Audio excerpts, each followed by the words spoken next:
A segunda temporada de One Piece chegou agora, no dia 10 de março, e a internet não poderia estar mais animada com o assunto. Muito disso acontece porque a Netflix parece finalmente ter acertado a mão ao adaptar um anime para live action, algo que, sejamos honestos, nem sempre deu muito certo no histórico da plataforma. Aliás, algumas adaptações ficaram bem longe do que os fãs esperavam. Sim, eu tô olhando pra você, Death Note.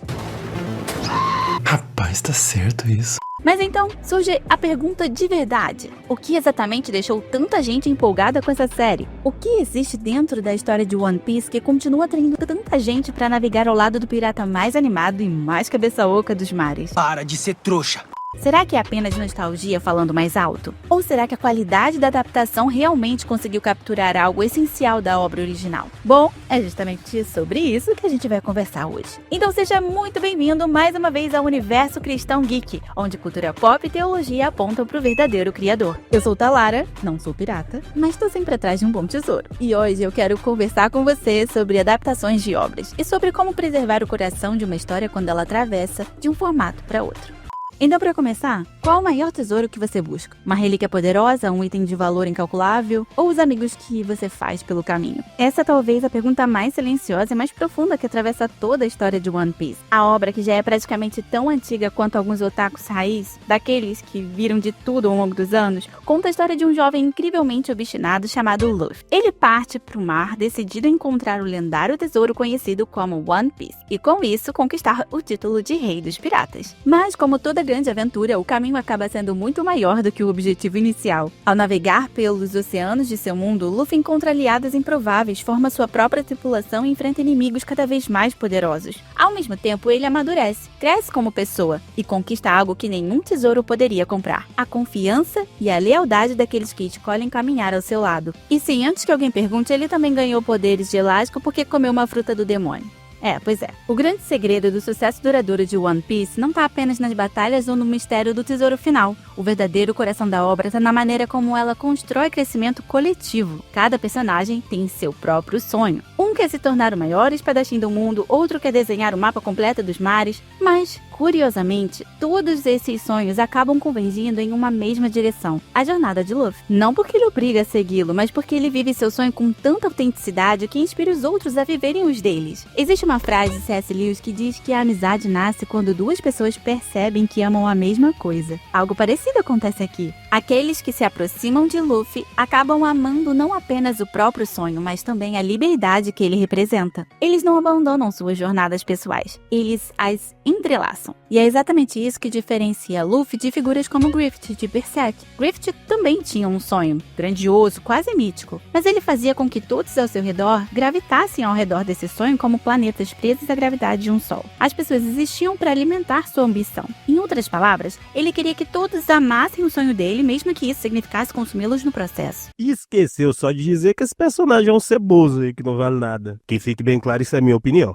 Luffy é o oposto disso. Ele aponta uma direção, mas nunca força ninguém a segui-lo. Quem fica ao lado dele o faz por escolha. Essa liberdade é talvez o que torna a liderança tão poderosa. Porque líderes verdadeiramente inspiradores não são aqueles que controlam pessoas, são aqueles que despertam nelas o desejo de caminhar junto. E mais importante ainda, Luffy não exige dos outros algo que ele mesmo não esteja disposto a oferecer. Ele sangra por seus amigos, enfrenta perigos absurdos e se coloca entre o perigo e aqueles que ama sem hesitar. Esse tipo de liderança quase sacrificial carrega algo profundamente humano. Você já sabe o que eu vou falar, né? E de certa forma, até teológico. Porque nos lembra que o verdadeiro líder não é aquele que sobe sozinho deixando os outros para trás. É aquele que caminha na frente e faz isso porque está disposto a carregar o peso de proteger quem vem junto. E talvez seja justamente por isso que ao longo de tantas aventuras, tantos personagens acabam escolhendo permanecer ao lado de Luffy, não apenas pelo tesouro no final do mar, mas porque descobriram algo ainda mais raro no caminho. Alguém que trata seus companheiros não como degraus, mas como irmãos de jornada.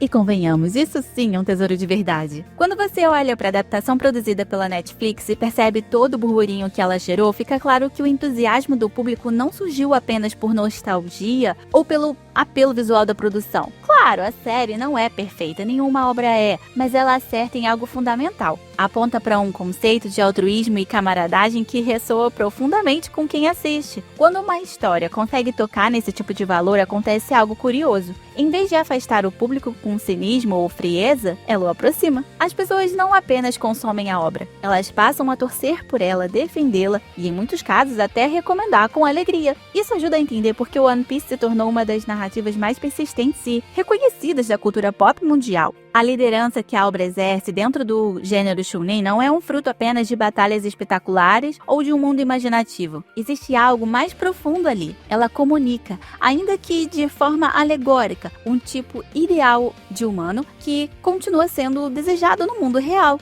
Ao acompanhar Luffy e sua tripulação, o público não vê apenas aventuras. O que aparece ali é uma representação simbólica de amizade, lealdade e responsabilidade mútua. É quase como se a história lembrasse de maneira leve e divertida que a forma de um grupo não nasce da autoridade de um indivíduo. Ela nasce do compromisso compartilhado entre pessoas que escolheram caminhar juntas. Talvez por isso seja tão curioso observar como o conceito de liderança tem se tornado confuso em nosso próprio tempo. Com frequência, quando pensamos em líderes, imaginamos alguém que ocupa o topo da hierarquia, alguém que manda, determina ou controla. O líder aparece como um comandante que dá ordens e espera que os outros simplesmente executem. No entanto, esse é apenas um recorte bastante limitado do que a liderança realmente significa. Nas grandes histórias e também nas grandes tradições morais, liderança está muito mais ligada à capacidade de formar pessoas do que a de simplesmente dirigir pessoas. E é aí que o One Piece reflete algo interessante. Luffy não se comporta como um comandante tradicional. Ele não manipula os sonhos dos outros nem os subordina ao seu projeto pessoal. Ele aponta uma direção, mas nunca sufoca as histórias individuais que caminham ao lado da dele. Esse tipo de liderança, curiosamente, é muito mais raro na vida real do que nos discursos motivacionais que vemos por aí. Mas calma.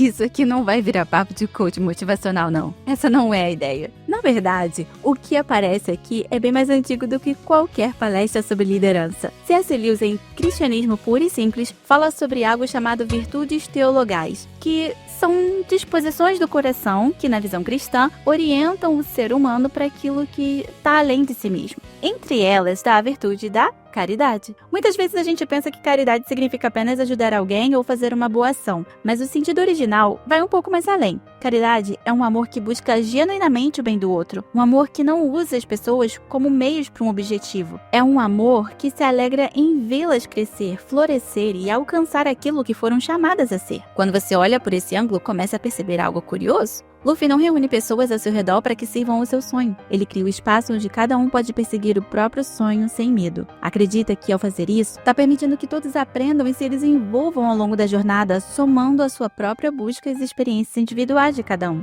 Isso cria um tipo de vínculo que vai além de uma simples aliança de conveniência. É o tipo de relação que nasce quando as pessoas deixam de competir por espaço e começam a caminhar lado a lado. Por isso que a tripulação funciona tão bem. Não porque todos são iguais, mas porque cada um encontra lugar para ser quem é. E é onde mora a beleza e a grandeza de One Piece, porque é possível reconhecer que eles são pessoas que não estão apenas divididas por objetivos, mas unidas por algo maior. E aí fica a pergunta: quando você pensa na sua própria jornada, nos sonhos que você tem, nos caminhos que você tem tentado trilhar, o que realmente ocupa o centro disso tudo? O tesouro que você busca está no final da viagem ou nas pessoas que decidiram navegar com você até lá?